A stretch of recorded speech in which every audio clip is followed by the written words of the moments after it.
Bimbisara 500 BC में रहने वाला एक ऐसा दुष्ट राजा जो एक जादुई शीशे में फंसकर अचानक हमारी दुनिया में आ जाता है। तो क्या हमारी आधुनिक दुनिया में आकर उसे अपनी गलतियों का एहसास होगा और क्या उसे अपनी दुनिया में जाने के लिए वही जादुई शीशा मिल पाएगा? यही देखेंगे हम आज की कहानी में। दोस्तों, ये कहानी बहुत ही ज्यादा इंटरेस्टिंग और चमत्कारों से भरी हुई है। इस कहानी में एक ऐसी गुफा भी है जिसमें बहुत बड़ा राज छुपा है, और वो क्या है ये तो हमें कहानी में आगे पता चलेगा। इसीलिए वीडियो को एंड तक जरूर देखना।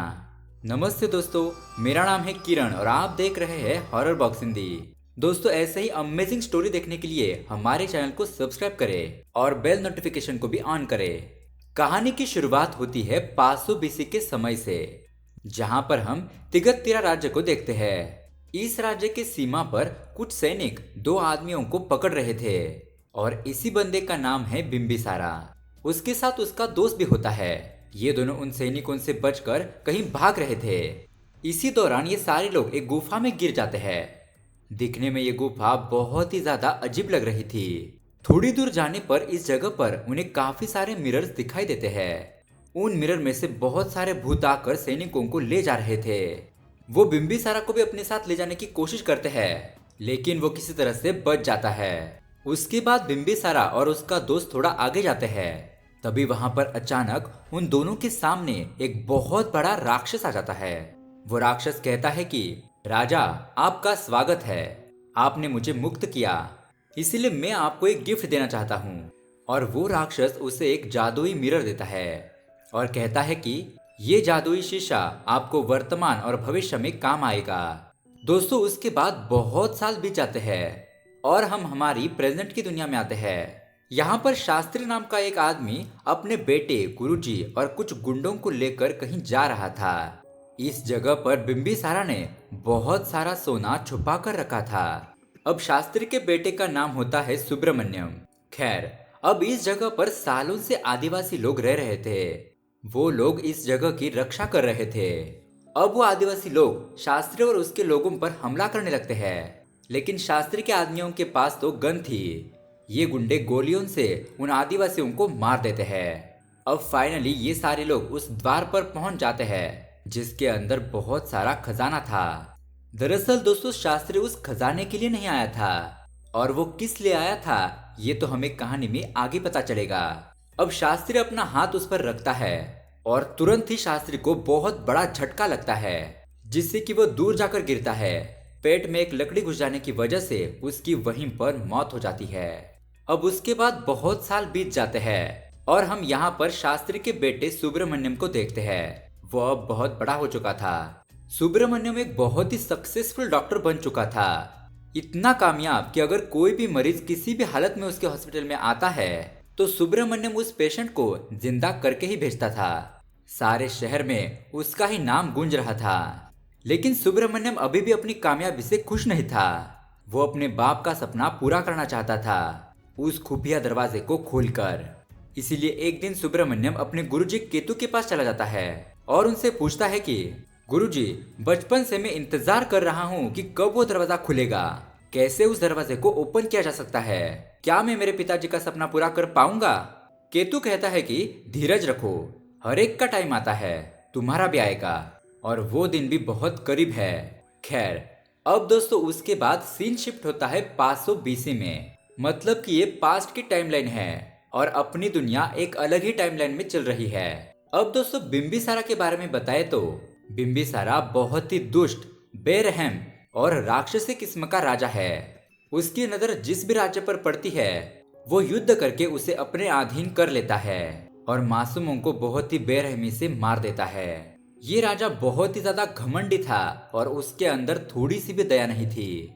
उसके बाद हम देखते हैं दूसरे राज्य में आयरा नाम की एक रानी होती है।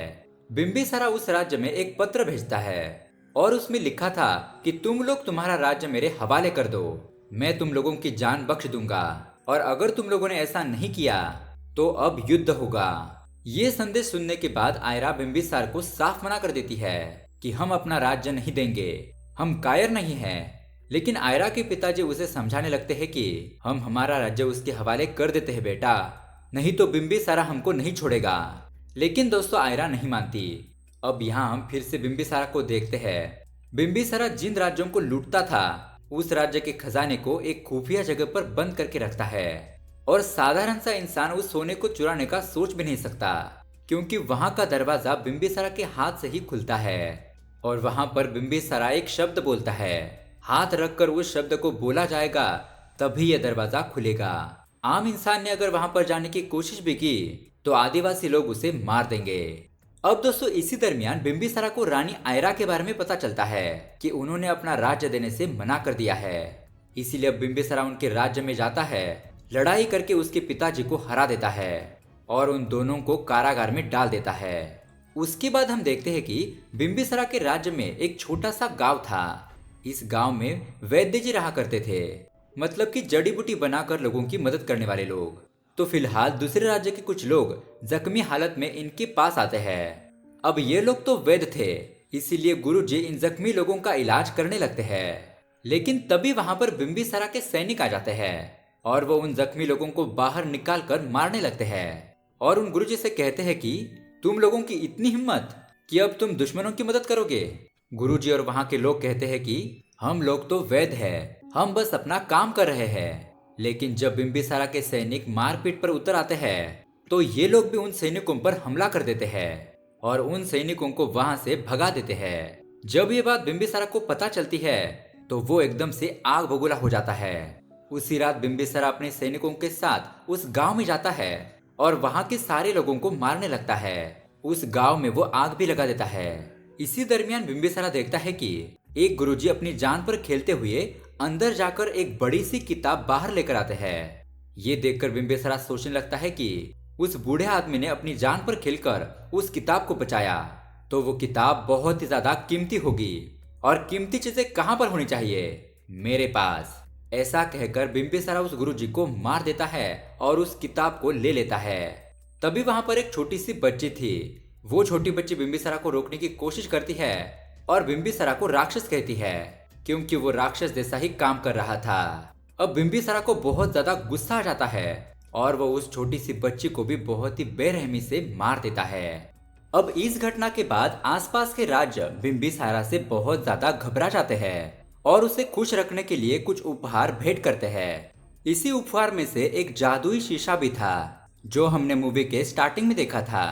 अब बिम्बिसारा उस मिरर को देखकर बहुत ज्यादा शॉक रह जाता है, क्योंकि उसने इतना बड़ा मिरर कभी नहीं देखा था। वो उसे अपने रूम में रखवाने के लिए कहता है। अब रात हो जाती है और एक अनजान बंदा बिम्बिसारा के कमरे में आकर उस पर हमला कर देता है और ये आदमी बिल्कुल बिम्बिसारा जैसा ही दिख रहा था। दरअसल दोस्तों ये दोनों जुड़वा भाई है और इसका नाम है देवदत्ता। मूवी के स्टार्टिंग में हमने जिसे देखा था वो देवदत्ता ही था। जब इन दोनों के पिताजी गुजर गए थे तब बिम्बिसारा ने देवदत्ता को अपने राज्य से बेदखल कर दिया था, क्योंकि इस राज्य पर बिम्बिसारा खुद शासन करना चाहता था। बिम्बिसारा ने देवदत्ता को मारने के लिए सैनिक भी भेजे थे, लेकिन देवदत्ता तो बच गया। इसी दौरान इन दोनों में बहुत ही जबरदस्त लड़ाई होती है और देवदत्ता बड़े ही चालाकी से बिम्बिसारा को उस जादुई शीशे के अंदर फेंक देता है। अब इस मिरर से ट्रैवल करके बिम्बिसारा हमारी दुनिया में आ जाता है, यानी कि 2022 में। हमारी दुनिया में भी ऐसा ही एक शीशा था। बिम्बिसारा उसमें से बाहर निकलता है और वो एक ट्रक में आकर गिरता है। कुछ लोग उसे रास्ते पर रखकर चले जाते हैं। अब जैसे ही बिम्बिसारा के कदम इस दुनिया में पड़ते हैं, यहाँ उस तांत्रिक केतु को पता चल जाता है और वो सुब्रमण्यम के पास आकर ये खबर बताने लगता है कि बिम्बिसारा हमारी दुनिया में आ चुका है, उसे जल्दी से ढूंढो, उसके जरिए ही हम उस दरवाजे को खोल पाएंगे। अब सुब्रमण्यम एक आदमी को काम पर लगाता है और उसे एक राजा की तस्वीर दिखाकर उसे ढूंढने के लिए कहता है। यहाँ पर बिम्बिसारा को होश आ जाता है और वो अपने आप को एक अलग ही दुनिया में पाता है। उसे तो कुछ भी समझ नहीं आ रहा था। उसे चारों तरफ गाड़ियां, पॉल्यूशन और ऊंची बिल्डिंग ही नजर आ रही थी। अब बिम्बिसारा कुछ लोगों से बात करता है, लेकिन उसकी भाषा तो किसी को समझ नहीं आ रही थी। अब इसी दरमियान बिम्बिसारा की मुलाकात इंस्पेक्टर वैजयंती से हो जाती है। दरअसल दोस्तों वैजयंती ने बिम्बिसारा की पावर देखी थी, इसलिए वो तय करती है कि इसे हम अपने साथ रख लेंगे ताकि ये हमारे काम आएगा। लेकिन बिम्बिसारा तो उनके पास नहीं रुकता, वो वहां से चला जाता है। अब बिम्बिसारा एक पेड़ के नीचे बैठा था, तभी वहां पर एक अंधा आदमी आकर बैठकर खाना खाने लगता है। लेकिन वो उसे लात मारकर गिरा देता है। बिम्बिसारा कहता है, मैं एक राजा हूँ और तुम एक भिखारी। तुम मेरे साथ बैठकर खाना खाओगे? तुम्हारी औकात ही क्या है? तभी वहां पर एक गुरुजी आ जाते हैं और वो कहते हैं कि बेटा, इतना घमंड मत करो। तुम्हारी आंखों के ऊपर भी घमंड का पर्दा पड़ा है। अपनी असलियत को समझो।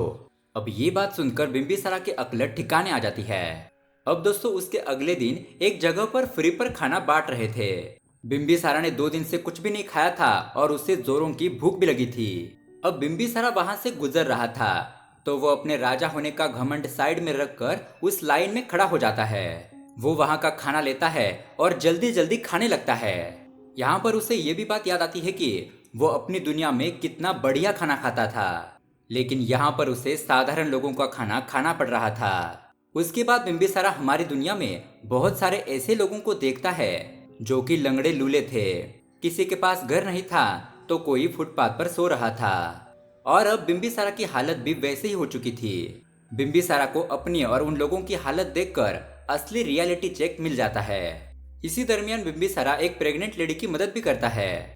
मतलब कि जो राजा पहले इतना क्रूर था वो अब दयालु बनने लगता है। अब एक दिन बिम्बिसारा के कपड़े गंदे हो जाते हैं तो वो एक आदमी को पीटकर उसके ही कपड़े पहन लेता है। उसके बाद वहां पर कुछ लोग एक मिरर को ले जा रहे थे। बिम्बिसारा को लगता है कि ये उसका वही जादुई मिरर है, इसलिए वो उसके अंदर तुरंत ही घुसने की कोशिश करता है। लेकिन होना क्या था, वो मिरर टूट जाता है। अब इसी बीच फिर से बिम्बिसारा की मुलाकात वैजयंती और उसके दोस्त से हो जाती है। वैजयंती उसे अपने जाल में फंसाकर उसे अपने पास रहने के लिए मना लेती है।